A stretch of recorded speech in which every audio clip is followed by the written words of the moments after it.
जब यीशु बातें कह रहे थे तो उन्होंने एक दृष्टांत कहा, क्योंकि वह यरूशलेम के निकट थे और लोग सोच रहे थे कि परमेश्वर का राज्य अभी प्रकट हो जाएगा। इसलिए उसने कहा, एक महान व्यक्ति दूर देश को गया ताकि एक राज्य प्राप्त करे और फिर लौटे। अपने जाने से पहले उसने अपने 10 सेवकों को बुलाया और उन्हें 10 मनियाँ दीं और उनसे कहा, जब तक मैं वापस न आऊं तब तक व्यापार करो। परंतु उसके नगर के लोगों ने उससे बैर किया और उसके पीछे दूतों को भेजकर कहलवाया, हम इस व्यक्ति को अपना राजा नहीं मानते। और जब वह राज्य लेकर लौट आया तो उसने उन सेवकों को बुलवाया जिन्हें उसने रुपए दिए थे, ताकि जान सके कि उन्होंने क्या लाभ कमाया है। तब पहले ने आकर कहा, हे स्वामी, तेरी एक मनी से 10 मनियाँ और प्राप्त हुई। उसने उससे कहा, शाबाश हे अच्छे सेवक, क्योंकि तू थोड़े में विश्वासयोग्य निकला, इसलिए 10 नगरों पर तेरा अधिकार होगा। दूसरा आकर बोला, हे स्वामी, तेरी एक मनी से 5 मनियाँ और प्राप्त हुई।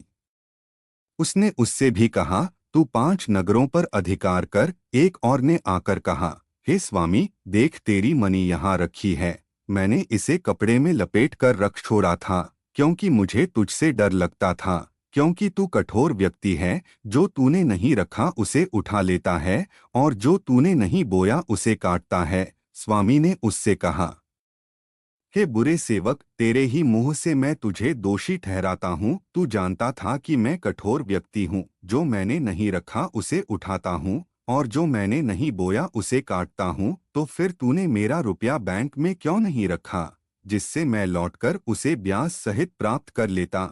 और उसने वहां के खड़े लोगों से कहा, उसकी मनी उससे ले लो और जिसके पास 10 मनियाँ हैं उसे दे दो। उन्होंने उससे कहा, हे स्वामी, उसके पास तो पहले से ही 10 मनियाँ हैं। उसने कहा, मैं तुमसे कहता हूँ कि जिसके पास है उसे और दिया जाएगा, और जिसके पास नहीं है उससे वह भी ले लिया जाएगा जो उसके पास है। और उन मेरे शत्रुओं को, जो नहीं चाहते थे कि मैं उन पर राज्य करूं, यहाँ लाकर मेरे सामने घात करो। यह बातें कहकर यीशु यरूशलेम की ओर आगे बढ़ा।